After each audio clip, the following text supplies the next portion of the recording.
The excellent path for human beings. We can learn the course of humanity by using the body and mind as our scriptures, that is, to try and be aware while using the body and the mind. To study and watch, to know and see, by using the method of developing awareness as taught by Luangpor Teean Jidasubho, namely the rhythmic meditation of moving the arms, and the walking meditation. To intentionally make movements, in order to first see the body, which is coarse, and later on, to see the mind or to see thought, concocting things up. Let's compare developing awareness with a child learning how to write. When the teacher writes an A, or a B, on the blackboard, the child remembers it and can write it too. Studying and knowing about the body and the mind is similar. First, we have to train in awareness to see the body and mind clearly, then we will be able to use awareness well. We practice the rhythmic and walking meditation, in order to clearly know with awareness the movements of the body. When we see the movements of the body clearly, we will see the mind clearly also. We don't have to go and look for the mind, but we depend on watching the movements of the body, which will automatically take us to the movements of the mind. Keep watching the body all the time, try and watch with intention, acknowledge the feeling that arises at the time the body is moving, for example while doing the rhythmic and walking meditation. In one day, one can know many, many times. While being aware of the movements of the body, sometimes there may be many things that delude one, for example thoughts that arise unintentionally. Usually this happens when we're doing our best to develop awareness. Take it to be a lesson, an experience that comes to teach us something, to come back again to the body and re-establish awareness with the movements of the body. Delusion teaches us to not be deluded. For people who are peaceful by nature, it is easy to be aware and to have sati sampajanya. The practice of meditation places much importance on awareness, and always feeling oneself, realizing one's actions, because sati sampajanya is able to change what is bad into good, and what is wrong into right. One who is aware tends to do what is good, because awareness is the source of sila, samadhi, and panya. So, we find a method to study and understand our minds by watching both the body and the mind. When we are skilled at watching the body and mind with awareness, and we clearly understand the body and the mind, we will know what merit and evil is, and what religion means. We will come into contact with virtue, firmness of mind and wisdom. We don't just think about it, we experience it. This is a law of nature. Therefore, make effort to always watch and see the body, knowing and seeing it through the mind contacting it. It is just like a teacher writing something on the blackboard for the students to see.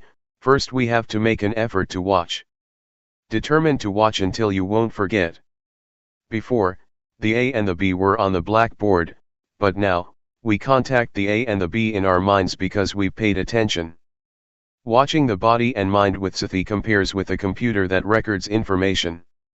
When we put information in our minds by regularly training in watching and seeing, we evolve. This makes us see the body and mind as it really is.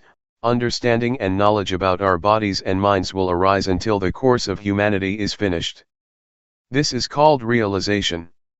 Realization compares to stepping out of the darkness. We see our own minds and we don't get caught up in various manifestations. We see physical and mental things for what they are. We see the nature of both the body and the mind, and we see what kind of physical and mental manifestations there are, for example, heat, cold, like and dislike. If we don't see clearly, we yield to nama and rupa and their conditions, and we are under the power of proliferating thoughts. But when we are fully aware, we escape from that power. It is like solving a mathematical problem. One is able to do it when there is nothing hindering the mind. So, to come to understand the body and the mind is like finishing the basic course completely. Before, we used to be caught up with the conditions of mind. For example, being the one who is hot, when feeling hot, being the one who is cold, when feeling cold, being the one who is hungry, when feeling hungry, or being the one who endures pain, when feeling pain. We were the one who is caught up with all those manifestations. This is called to yield to conditions, letting them be the boss. When awareness arises, those things cannot be the boss any longer because we see that they are just conditions of the body and mind. Anger, for example, is a condition, it is not permanent and it doesn't have any essence. To see like this, is therefore comparable to the arising of a magic eye, that receives and knows the expressions of the body and the mind. The magic eye means, to be fully aware and to see that Rupa Dhamma, and Nama Dhamma, are subject to the three characteristics, of impermanence, valuelessness, and non-selfhood. Then, we're able to let go of body and mind. This is similar to not having a whole lot of rubbish scattered all over the place, as we did before. Whatever happens to the body and the mind, we throw all those conditions of body and mind into the three characteristics of anajjung, dukkung, and anatta. Before, we had lots of garbage which was a hassle, there were stains of suffering, stains of anger, of desire, of delusion, of love, of hatred, of heat, and cold. But now, we don't have all that rubbish anymore. It is merit to see impermanence or to see the three characteristics. Merit here, refers to seeing the conditions of body and mind, and to be able to use the body and mind in one's life, in the right way. Evil is to not know the conditions of body and mind, it is compared to darkness. Such a person is considered to be uncultivated, both the body and mind are undeveloped because one allows proliferation to be in charge. This makes one hold on to anger, lust, and delusion. Sometimes one lets anger be there for several days. When we clearly see and realize the body and the mind like this, we are no longer uncultivated, we are high-class people. Religions deal exclusively with people, they are teachings about the body and the mind. We all have a body and a mind. Both merit and evil can be found within us, in our actions. When we practice up to this point, Rupa and Nama, or the body and the mind, treat each other in the right way.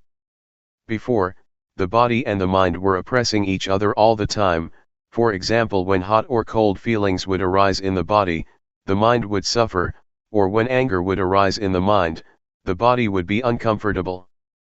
They would oppress each other all the time. But now, we see the body and the mind relating to each other in the right way, because awareness is there to watch them.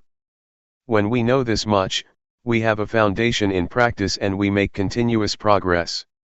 It is similar to passing elementary school with good marks, and thus having the opportunity to study in high school. Having a foundation means that we're fluent in watching proliferation arising, this makes us see the concoction that's going on. When the state of seeing arises, we don't get carried away with the proliferation that arises. This seeing is an important principle because it is able to smelt and digest all of the defilements. This compares to studying well and being able to read and understand the meaning. From the state of continuously watching, we come to see convention and suffering. The state of watching gives rise to fluency, it is like having a good tool, it makes us proceed on the road of life all the time, and we don't get to a blind alley. Not seeing suffering, or the suffering connected with the body and the mind makes us grasp onto it, all of which is a burden.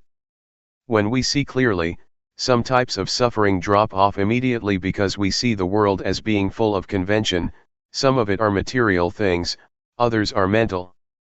Even language is convention, the world is full of it. It is called the conventional norm. In the past, I learned many superstitious chants, I used to sit and recite them at night. I had verses for making holy water, for going into the forest, for dressing, for eating, for leaving the house and for catching cows and buffaloes, for all of it. It was over the top. The happiness I got from it was little, if any. It is like a trader in kapok or fiber, he or she gets little money. In terms of merit, it is little merit and it is not lasting. But now, I'm no longer a trader in kapok or fiber, now I'm a trader in diamonds and I get loads of money. Seeing convention makes one able to completely give up on those verses. For example, the chants about the 108 virtuous qualities of the Buddha, belief in various ceremonies, invulnerability verses, which one has to recite until one feels that one becomes big and one's skin becomes tough. These things I have completely discarded. Instead, lightness of body and mind arose. I realized what convention is. Whatever somebody does, I understand it, whoever does right or wrong, I know. When I fell into the well of knowledge, I saw all things in the world as being full of objective matter, ultimate meaning, and changing conditions. I saw that all things have causes and are conditioned. For example, I saw that sometimes an object can be supposed as good, as bad, as likable, or as not likable. Ordinary people assume words like love, hate, like, dislike, beautiful, ugly, they take this person to be good and that person to be not good. This is all quite ordinary, but it makes one not free in seeing. This is called, knowing convention, the norm, and ultimate meaning. On knowing these things the mind is set free because the state of seeing clearly has arisen. Falling in the well of knowledge means to know in all postures and all movements, one knows while walking, while sitting, while seeing, while hearing, etc. This is called the arising of wisdom knowledge. It leads us out of the various problems. Seeing clearly supports our continuous progress, one comes to know what virtue is, what firmness of mind is, what wisdom is. One really makes contact with merit, it is not like before when we just had ideas about it. I can assure you that the mind that really experiences merit, doesn't fall in hell, is not a hungry ghost and is not a thick-headed demon because one knows what is right and wrong. To experience merit is therefore useful. To come into contact with evil teaches one to let go of it. It is similar to having stepped on a thorn, when we see thorns, we don't step on them as before. So, really making contact with merit is for the extinguishing of suffering, for peace, and for liberation. When we stay with virtue, we experience virtue, there is normality in both the body and the mind, the body is in its normal state and the mind is in order, the mind doesn't go up and down, it doesn't run wild. The state of normality of the body and mind is virtue, firmness of mind, and wisdom, thorough understanding, arising, which keeps purifying the mind and sets it free. Knowing the causes and conditions makes one not stupid, not deluded, and one is able to contact sila, samadhi, panya. This is called the training in virtue, it is the virtue that arises from the path of practice. The state of watching and then seeing, and having seen, not being caught up, is the genuine path to overcome suffering. When one watches continuously, the mind will be purified, it is the living of the spiritual life. This is the way to come in touch with virtue. Always stay with this state, it is the training in sila. It is the virtue that melts and eats up the corruptions of mind, and one is able to let go of evil, do what is good and purify the mind. It can be taken that the training in virtue is really advantageous. It is not the kind of virtue that one recites in a ceremony. Right now, in carrying on with one's life, one can find virtue. One is then someone with real virtue. Sila makes the body, speech, and mind normal. At this stage, we have really become a human being, and really closed the door to hell and the evil destinations, because we know the path, we know virtue, firmness of mind and wisdom through experience. It is not knowing through memory, thinking or figuring things out. Rather, we meet and see, we experience sila, samadhi and panya, we experience the noble path and the spiritual life, brahmacharya, which is purity.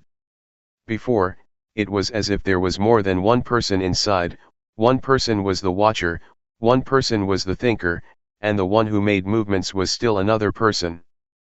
But now, in the state of watching, all three come together as one. The state of watching arises, when developing awareness with the movements of the rhythmic and walking meditation, it makes it easy to know and see the movements of the body and the mind, the concocting thoughts.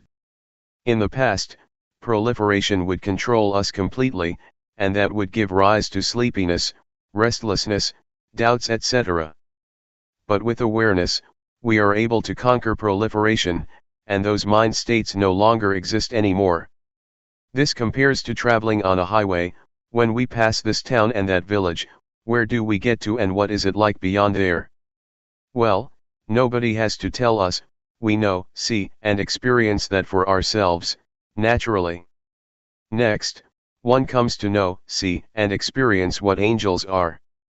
Angels are people who are ashamed of doing anything that is evil.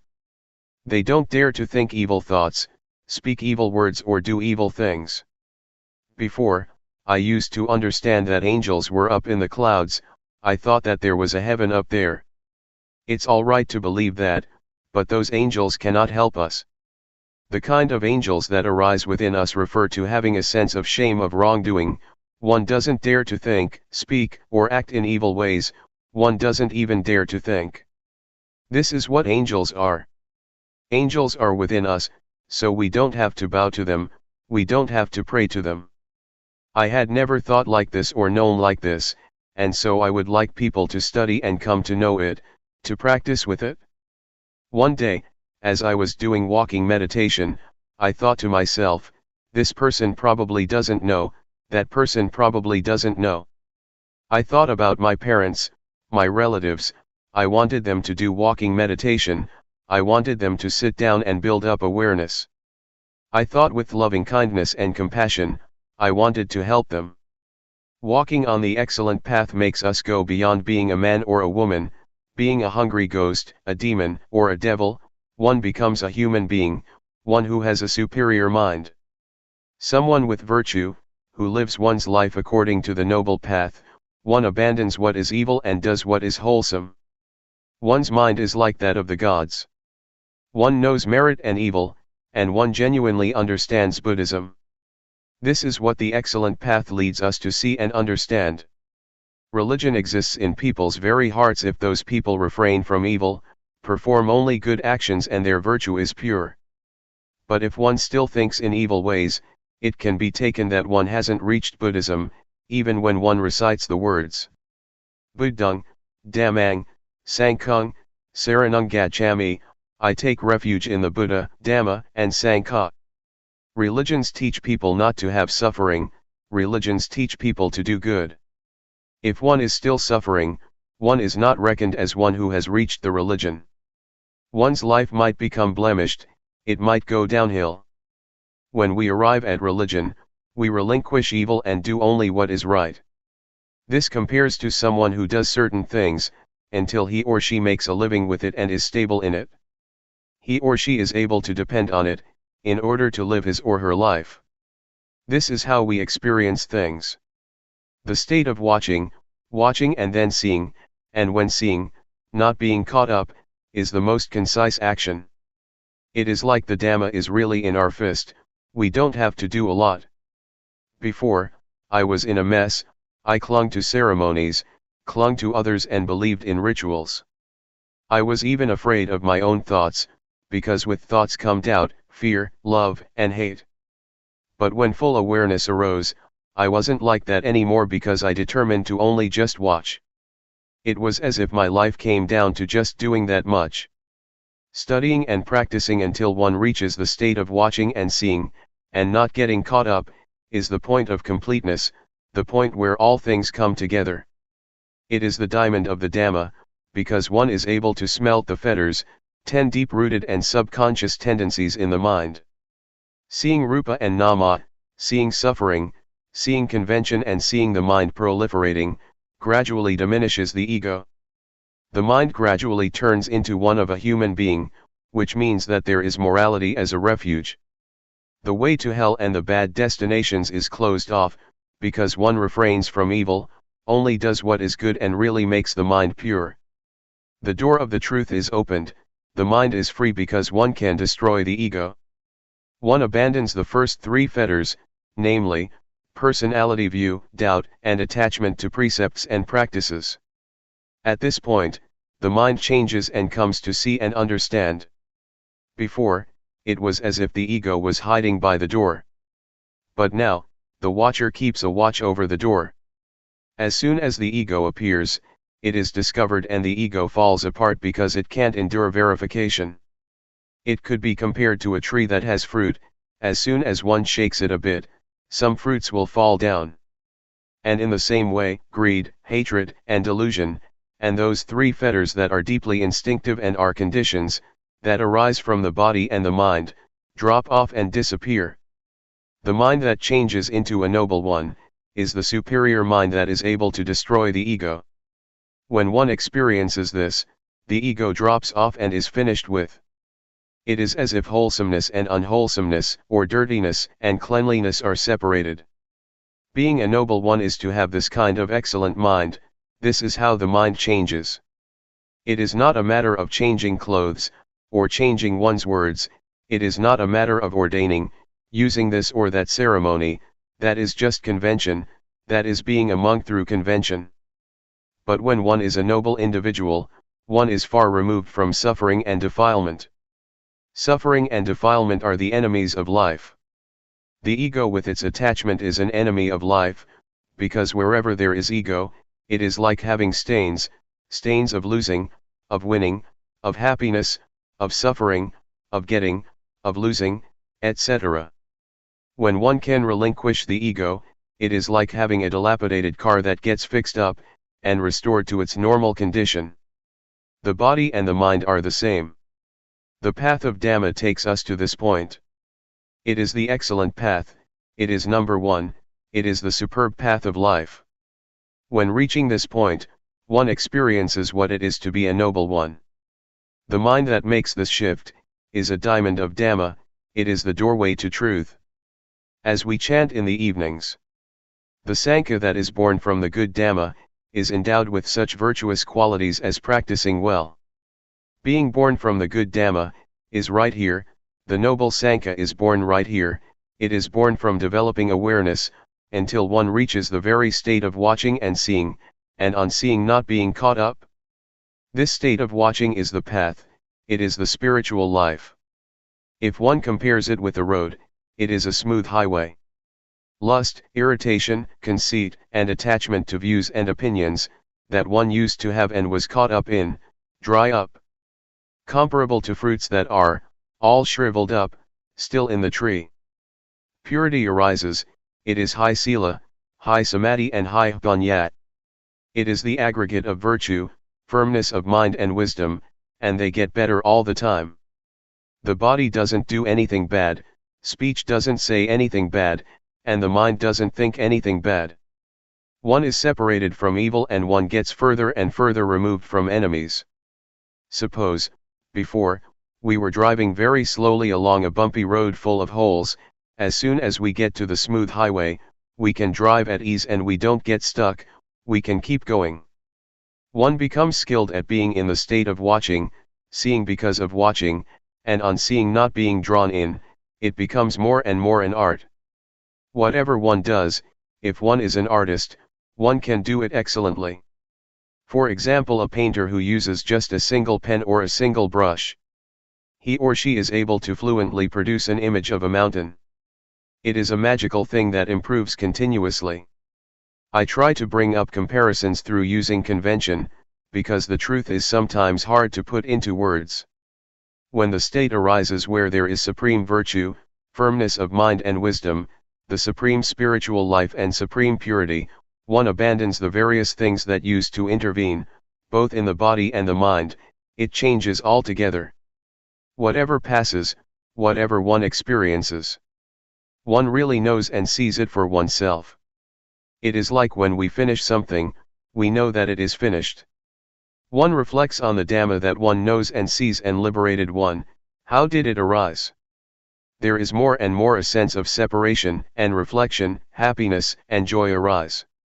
It is comparable to being pulled along by a current, going to the sea, one doesn't have to make any effort. Or it is like a strong man, he is able to lift up weights immediately.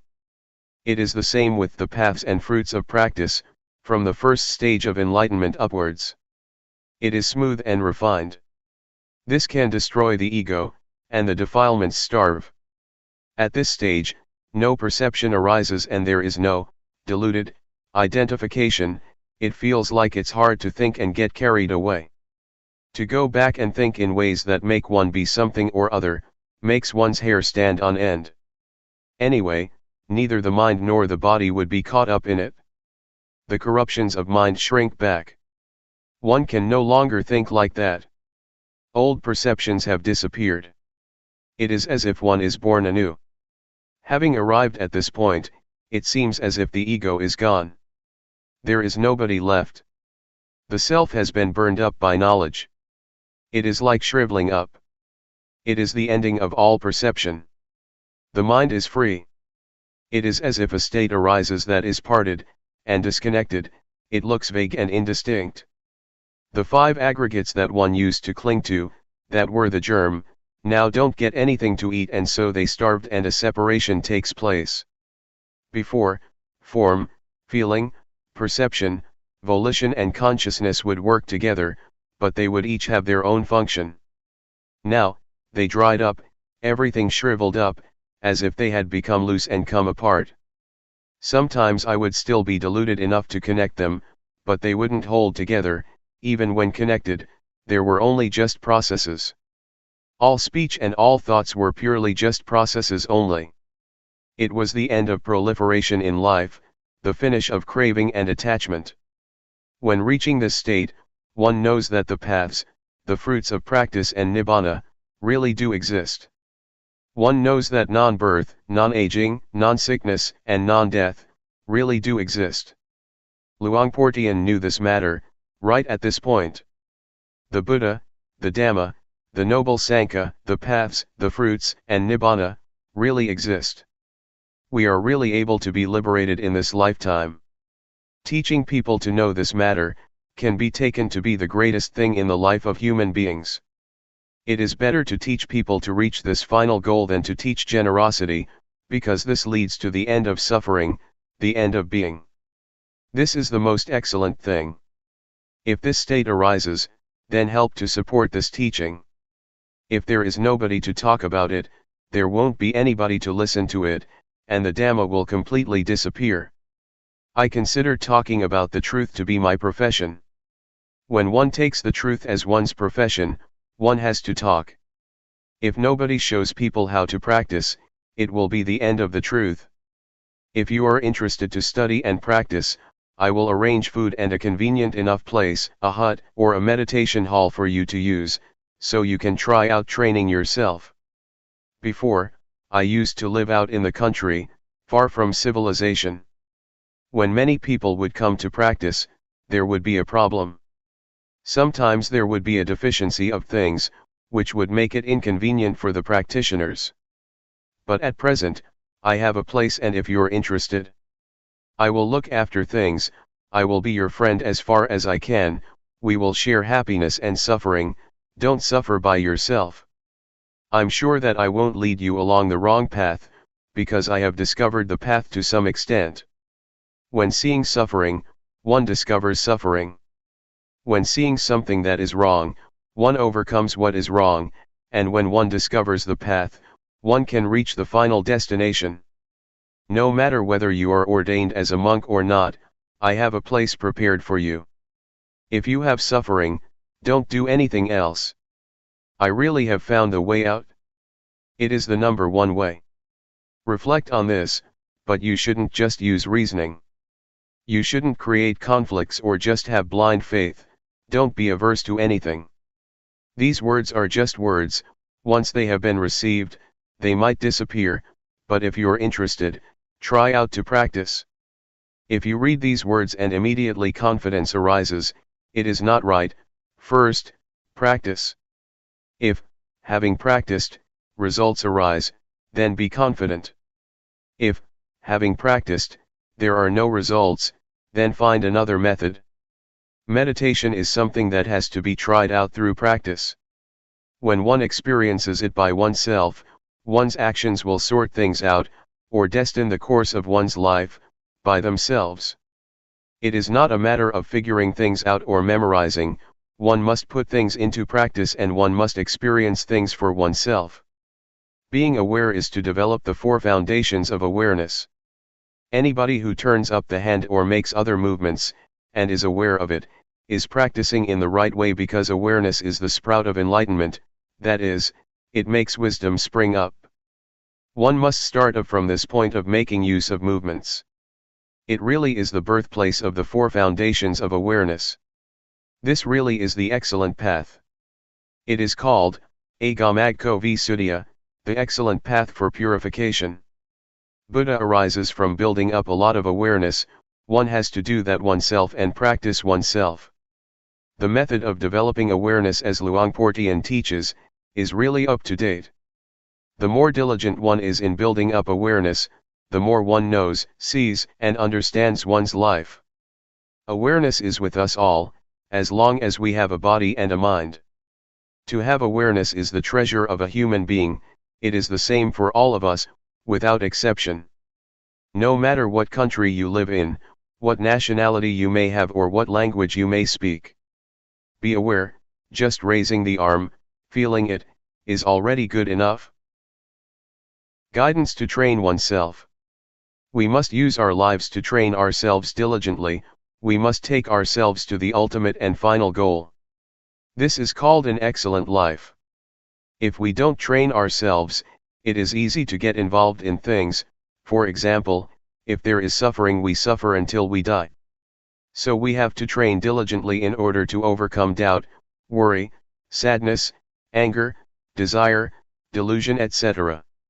This is called following a good example. The characteristics of our thoughts are the same, they don't differ much. Whatever one is familiar with, one thinks about that, following our disposition and character. The environment has an influence on our lives. For example, someone is born in a good family but the environment is no good, and it gives that person information that is no good. The result is that that person receives bad information. A bad past leads life to delusion and bad actions. This is a law of nature. There are certain states of mind that we shouldn't surrender to, such as doubt and worry, because we still have a way out. Try to reflect on the examples that good people set. The Buddha, for instance, he is the founder of a religion, the enlightened one, the one who clearly understands the world. We should study his example, so that we will understand why the Buddha, the Dhamma, the Sangha, religion, merit, heaven, and Nibbana, really do exist. If we still have doubt about this, it means that we still have suffering. We must understand these matters clearly and go beyond doubt. If one still tries to figure these things out, still doubts and worries, one still suffers.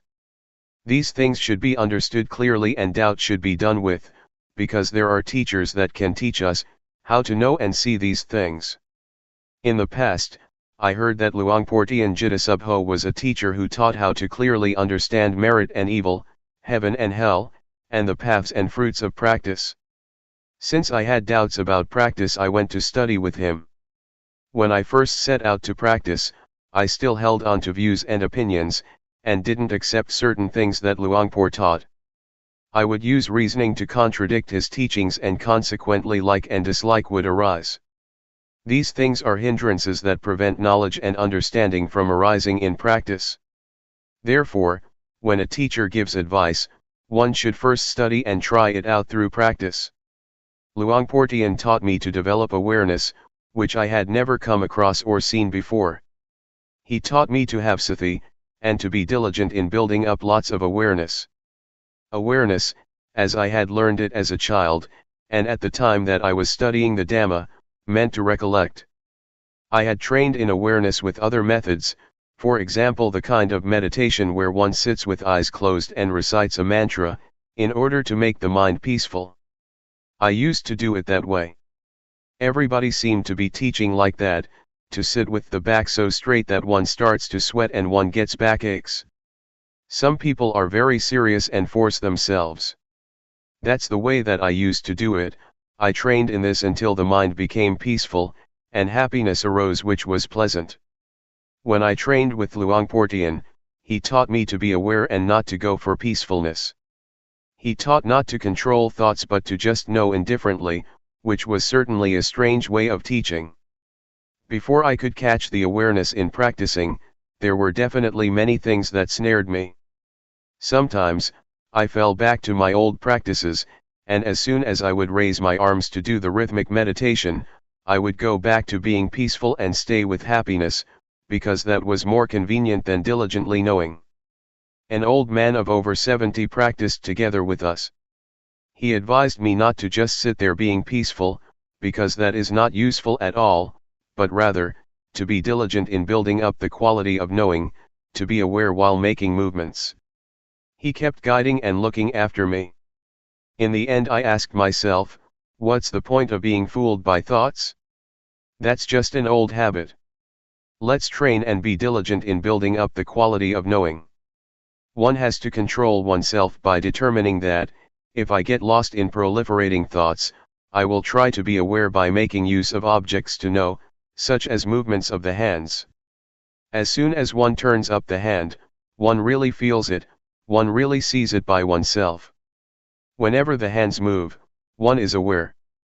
When one can catch the feeling of moving more and more often, proliferation gradually diminishes.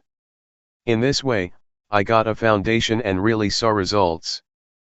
Previously, I used to think about the future and the past, but now concoction would stop on seeing thought, and I would stay with the present, stay with the movements. One really knows the movement of turning up the hand, one doesn't have to wait for even a second. One knows again and again, one really knows many times. When there is truly a lot of knowing, one becomes diligent in building up the quality of knowing continuously, just as when one keeps diligently working and gets lots of work done.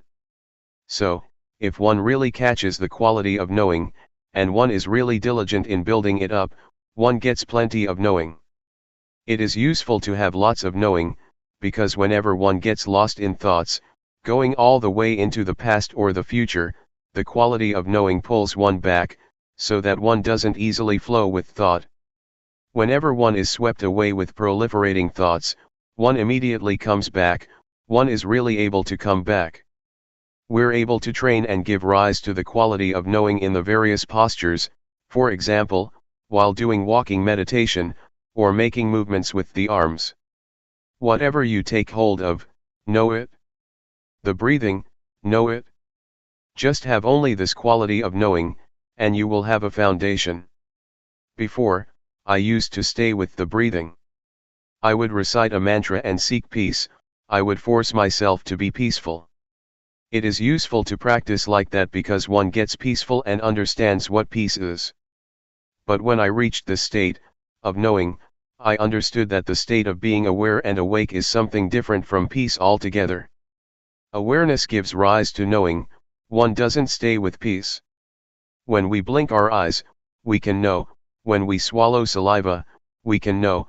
Moving a finger, we can know. Breathing, we can know. Whenever we touch something, we can know.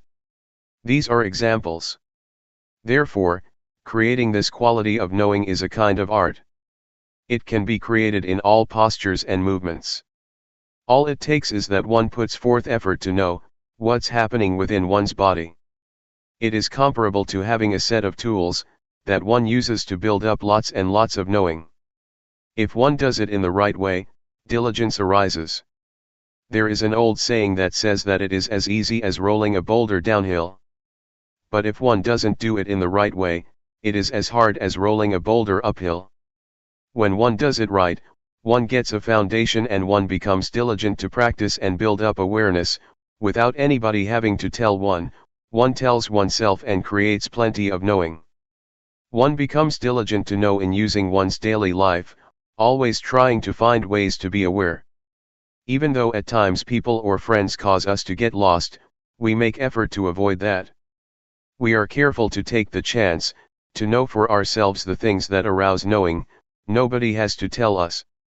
It's like working, when we do it right we are diligent and fluent, but if we don't do it right it's like banging our head against a brick wall.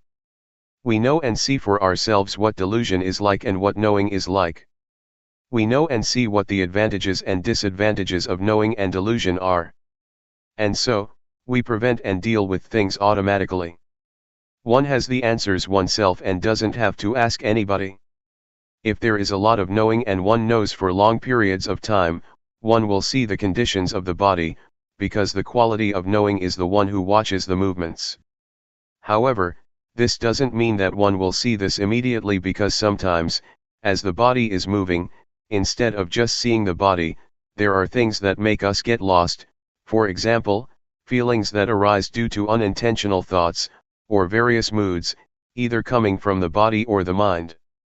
These things incite us to get lost, but we don't. These things are there, but now we have seen that they are just feelings. People who have trained in meditation before, will just meet with coarse feelings, and the refined feelings that exist in the body and the thinking mind, they won't see.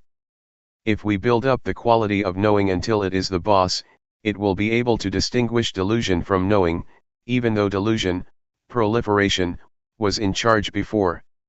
We will be able to pass through subtle feelings without having to get involved. It compares with traveling and passing through various villages. We leave this and that town behind us, and pass through without getting involved. But someone who easily loses awareness, is incessantly interested in the thoughts that come up, reasoning in every way, and loses a lot of time by thinking. Like, dislike, and all the rest of it arise. This is someone who is not determined to walk the path. The Buddha said that, someone who is heedful is awake when others are asleep. Such a one leaves foolish people far behind, just as a well-trained horse leaves a horse without strength behind. Not getting involved with proliferating thoughts that arise is like this: one moment of knowing is to be removed one moment from not knowing, from delusion. One gets further and further removed and one becomes skilled in knowing. It is easy to know. Before, it was easy to get lost, but when one trains oneself it becomes easy to know. The feelings and the various thoughts that make the body move are nama dhamma. When the quality of knowing sees this, one understands the body. Before, the quality of knowing wasn't there yet, and one had not yet discovered that it is thought that orders the body around. One assumed that there was a self that was moving. But when one understands rupa and nama, one understands that rupa is something solid, composed of many things. One knows heat, cold, hunger, and pain, because of rupa. Nama is the mind, feelings and thoughts. It receives and knows all kinds of things. There are innumerable conditions that arise together with the mind. Anger, worry, desire, and delusion, are some examples of coarse ones. They make the mind run wild and it takes them to be self. Actually, they are not self, but one doesn't know that they are conditions of mind, and so one acts following them, until those various conditions give rise to a sense of self, of me, being like that. But when the knowing watches and sees them, one understands that they are only just conditionings of the mind, and one can let go. To sum up, the body that is alive is a lump that consists of two things, namely, rupa and nama.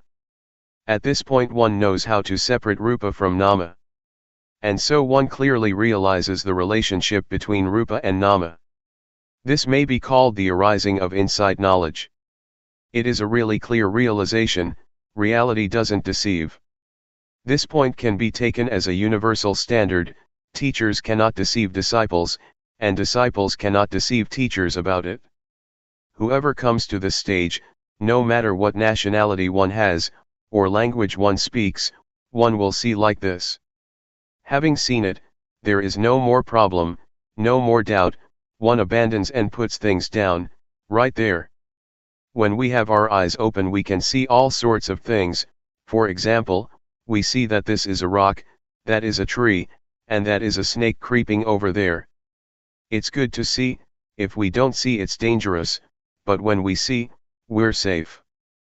But seeing with the eyes can still be deceptive because it is not a realization. Realizations don't deceive, rather, they set one free. There is security in realizations. To see is to make an end of one's burden. When the quality of knowing sees rupa as a lump of suffering, It creates the feeling of having pity on the body, because the body doesn't know anything, it just does its duty. It gives us signals of what is dangerous, for example, heat and cold, so that we can do something about it. We didn't see this before, and so we thought that I am hot and I am cold. But now we see Rupa and so we know how to solve the problem. The body is suffering already as it is just a lump of suffering. One has to breathe, has to swallow saliva, has to blink the eyes, has to stand, has to lie down, has to eat, has to go to the toilet, etc. When we give it more work to do, such as smoking cigarettes, it is a burden for Rupa, we make it suffer even more. The mind is the same. When we're angry, we give the body suffering. This is oppression that works from both sides, from the side of the body as well as from the side of the mind. This kind of relationship between the body and the mind is not appropriate at all. When there is the knowing, or the state of watching, peace arises. And Rupa and Nama relate to each other in the right way. Before, I used to think that I didn't have suffering, because I didn't do anything bad, that was because I didn't know what suffering was. Whoever thinks like this can be taken to be crazy, crazy with self. So, in the past, I didn't understand myself. Likewise, having or being anything, as well believing one's own thinking, is dangerous because one understands that to think like that is good, and one doesn't see that there is any problem to be solved, one assumes that things are like this or like that. One knows through thought, one is through thought, one sees through thought, and one gets and attains through thought, when one is not in contact with the present.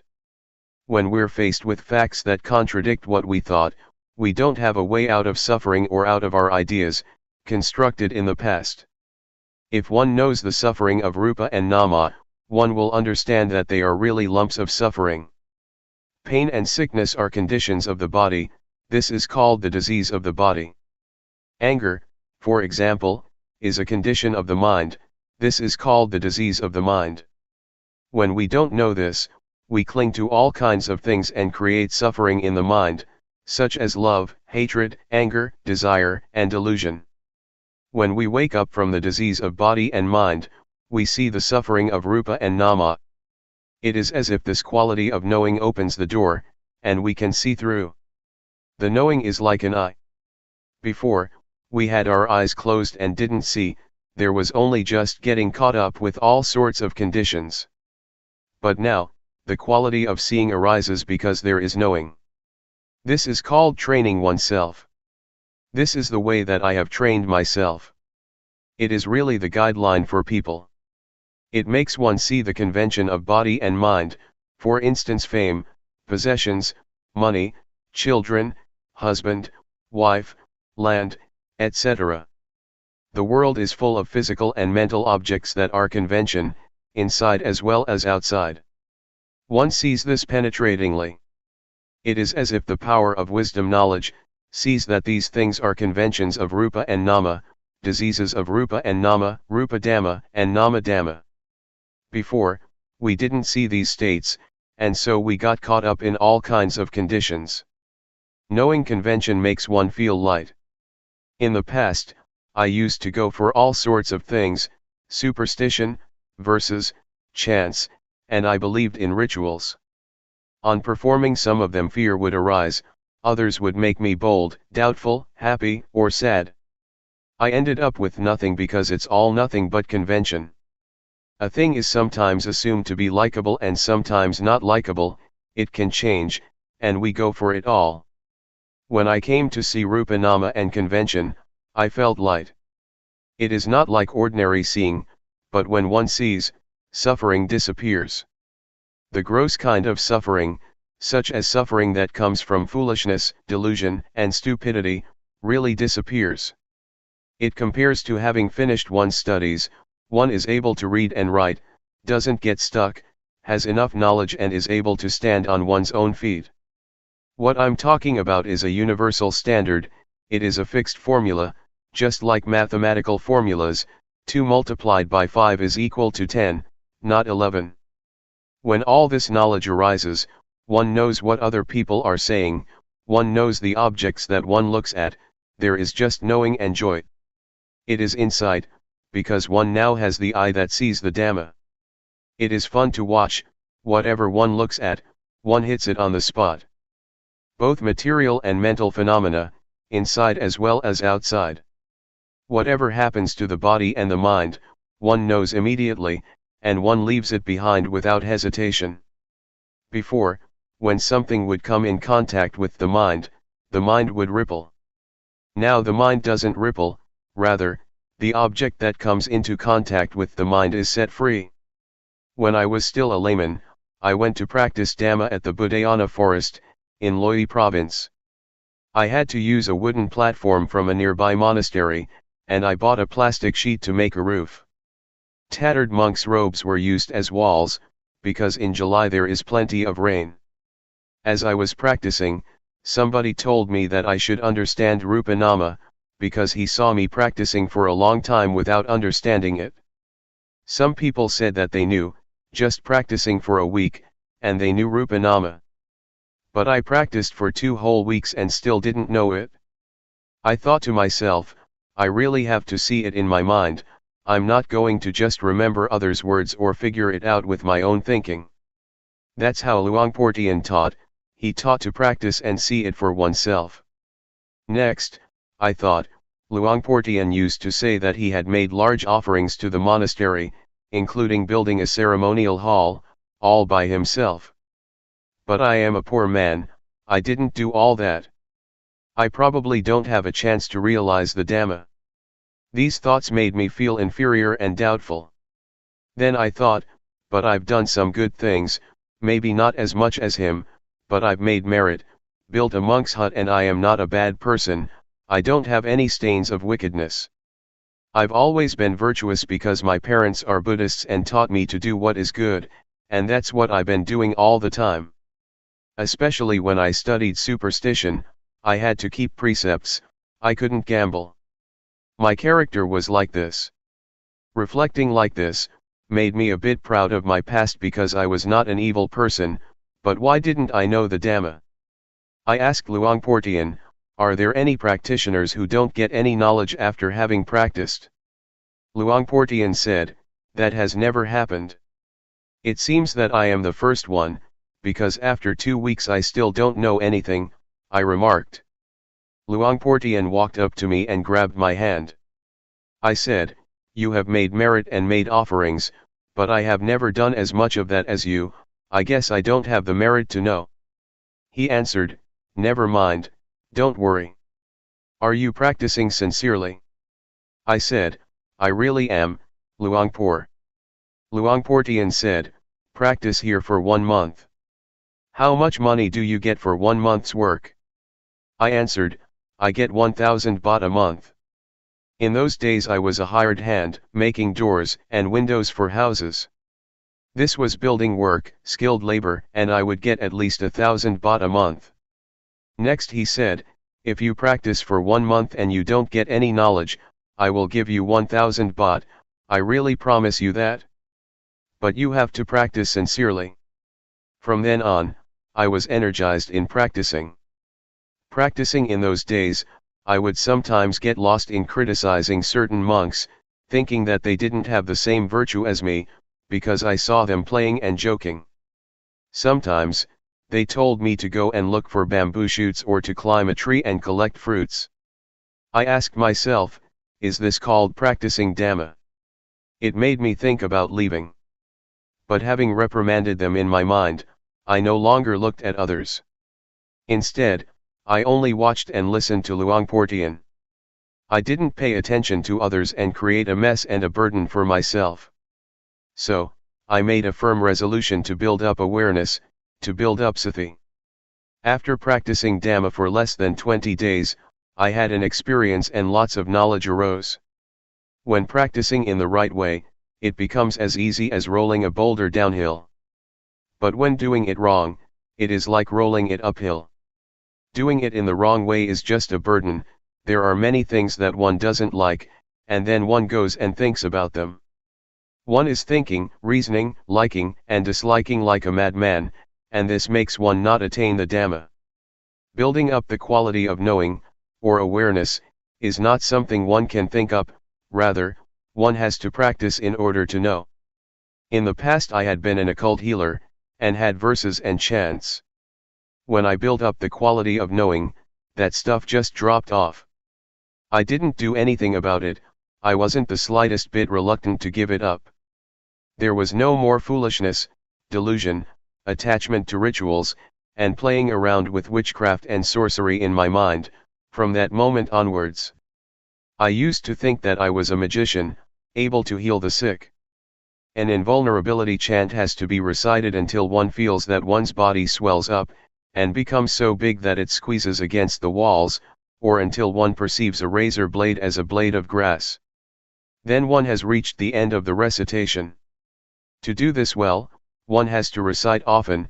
Magic chants depend on recitation, they depend on training in psychic powers.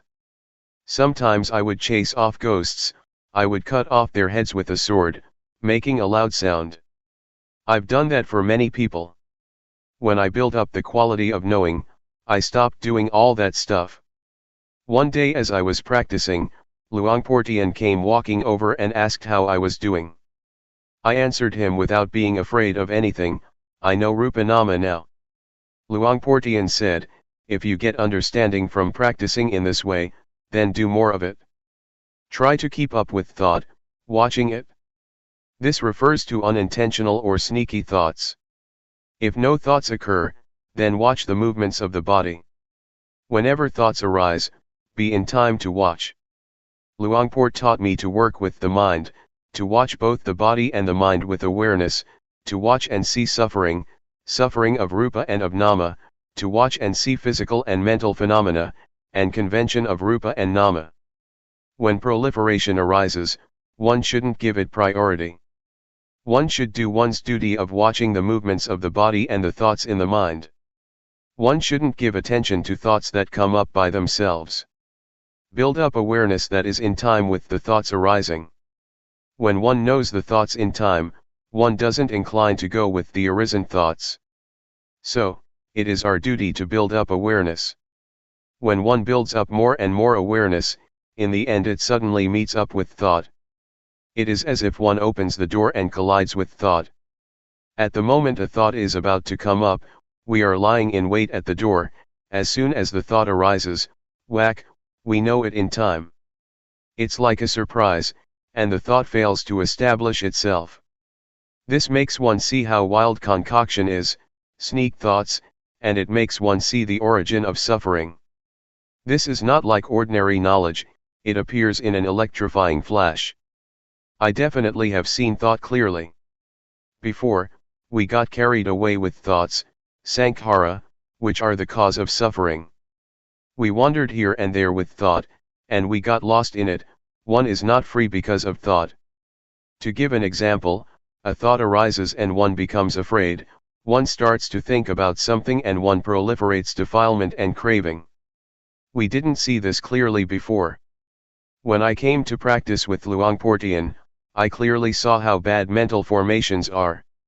It's like a dog chasing a deer, we were able to follow and keep up with the things that deceived.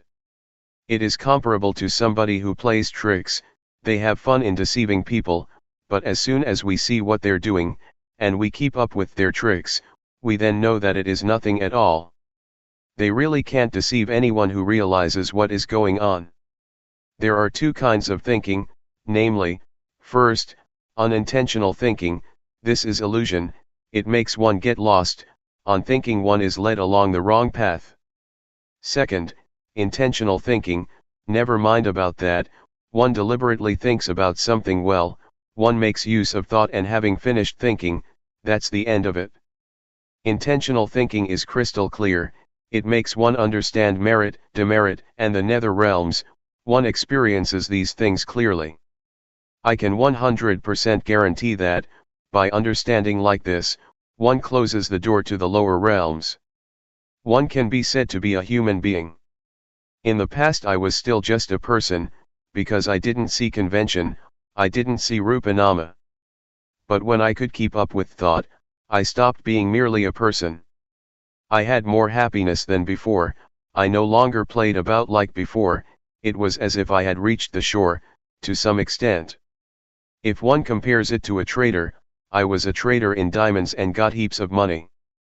Previously, I was like a trader in kapok or fiber crops. What a mess, what a hassle.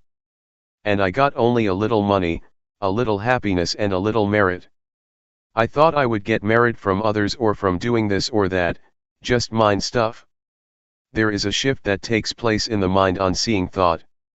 To go and proliferate as before makes one's hair stand on end. To see thought helps one to behave differently than before. I really saw it crystal clear. To suddenly meet up with thought makes an end to coarse behavior. Everything that is unjust disappears. It is like bowling, the pins all tumble over, one after the other. Suffering is comparable to fruits up in a tree. When we shake the tree just a little, the fruits fall down, but not all of them. Foolishness, crude forms of suffering and anger, desire and delusion are affected, but not a lot, they are just shaken up a bit. Being a human being means to be someone with virtue. When there is virtue, there is normality, there is peace.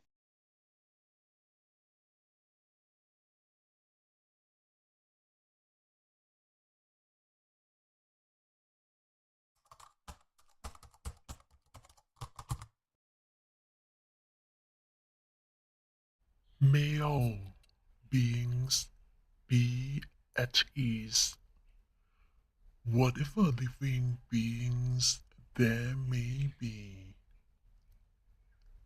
whether they are weak or strong, omitting none,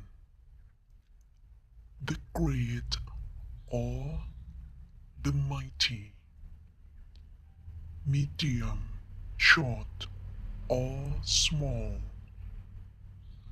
the seen and the unseen, those living near and far away, those born and to be born. May all beings be at ease.